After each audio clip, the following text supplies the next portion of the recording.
ಇದು ಹೋಗೋದು ಯಾವಾಗ ಅಂತ ಇಡಿ ಅವರಂತೆ ಈಗಂತಿದ್ರಿಂದ ಮೋಸ್ಟ್ ಪ್ರಾಬಬ್ಲಿ ಇದನ್ನು ಎಲ್ಲರೂ ಕೂಡ ಹೆಳಿಸ್ತಾರೆ. ಆಮೇಲೆ ಬೇರೆ ಯಾಕಂದ್ರೆ ಕಾಂಗ್ರೆಸ್ಸಲ್ಲಿ ಬಿ ಜೆ ಪಿಯಲ್ಲಿ ಮತ್ತು ಇದು ಶಿಕ್ಷಣ ಇವ್ರಿಗೆ ಆಗ್ತದೆ ಅಂತ ಗ್ಯಾರಂಟಿ ಇಲ್ಲ. ಇಲ್ಲಿಯವ್ರಿಗೆ ಎಷ್ಟು ಆಗ್ಯದಪ್ಪ ಇಡಿ ದಾಳಿ ಮಾಡಿದ್ದು ಕಾಂಗ್ರೆಸ್ಸಿನ ಮೇಲೆ ಎಷ್ಟು ಈ ಲೀಗಲ್ ಕೆಲವೊಂದು ಅದಾವ ಅದರಲ್ಲ ಲೀಗಲ್ ಇದ್ರಾಗ ದಾಳಿಸ್ಕೊಂಡು ಹೋಗಿ ಬಿಡ್ತಾರೆ.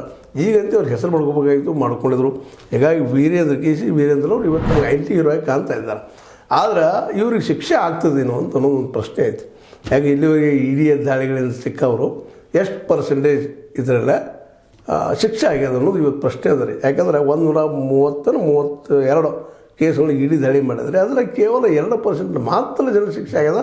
ಉಳಿದವ್ರೆಲ್ಲರೂ ತಪ್ಪಿಸ್ಕೊಂಡಾರ ರಾಜಕೀಯ ಕಾರಣಕ್ಕೆ ಮಾಡ್ತಾರೆ ಅಂತ ದೊಡ್ಡ ಆರೋಪ ಅದ. ಇದನ್ನು ಈಗ ಕಾಂಗ್ರೆಸ್ಸಿಗೆ ಶುರು ಮಾಡ್ಬೋದು ಇಂದ ನಾಳೆ ಶುರು ಮಾಡಿದ್ದಾರೆ. ಈಗಾಗಲೇ ಇಲ್ಲ ರಾಜಕೀಯ ಪ್ರೇರಿತ ಕಾಂಗ್ರೆಸ್ ಅವ್ರಷ್ಟೇ ಕಾಣ್ತಾರೇನೋ ಬಿ ಜೆ ಪಿ ಕಾಣೋದಿಲ್ಲೇನೋ ಅನ್ನುವಂಥ ವಾದ ಶುರು ಮಾಡಿ ಹಂಗೆ ಮಾಡಿ ಅದನ್ನು ಕೊನೆಗೆ ಎಲ್ಲರೂ ಎಟ್ಟಿಡ್ಬೇಕು ಹರ್ಕೊಂಡು ಮತ್ತೆ ಮಾಡ್ತಾರೋ ಅಲ್ಲಿಯ ಅಧಿಕಾರಿಗಳು ಅದ್ರ ಕೈಯಾಗಿದ್ದಂಥ ಸಿಬ್ಬಂದಿಗಳು ಒಂದಿಷ್ಟು ಮಾತಾಡ್ತಾ ಇರ್ತಾರೆ. ಮತ್ತು ನಮಗೂ ಅನುಭವ ಗೊತ್ತಾಗ್ತದೆ. ಇಷ್ಟೆಲ್ಲ ಮಾಡಿರೋದು ಅವ್ರು ಶಿಕ್ಷೆ ಆಗಾಗಿಲ್ಲ. ಇದಕ್ಕೆ ಹಿಂದಿದ್ದಂಥವ್ರಿಗೆ ಏನೋ ಕೆಲವೊಬ್ಬರು ರಾಜಕೀಯದ ಹೊರಗಿದ್ದವ್ರಿಗೆ ಶಿಕ್ಷೆ ಆಗ್ಯದ.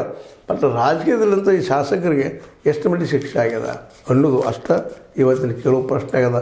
ಹಿಂದೆ ಬಿ ಜೆ ಪಿ ಇದ್ದಂಥವ್ರು ಒಂದು ಹಿಂದೆ ಆಗಿತ್ತು ಒಂದಿಷ್ಟು ದಾಖಲೆ ಅದಾವ ಅವ್ರಿಗೇನು ಶಿಕ್ಷೆ ಆಯಿತು ಅನ್ನೋದು ಅಷ್ಟು ಮುಖ್ಯದ. ಒಟ್ಟಾರೆಯಾಗಿ ಇಡೀ ದಾಳಿ ಮಾಡಿದ್ದು ಹೆಚ್ಚು ಶಿಕ್ಷೆ ಆಗೋದಿಲ್ಲ ಯಾಕೆ ಅನ್ನೋದನ್ನು ನಾವು ನೀವೆಲ್ಲ ವಿಚಾರ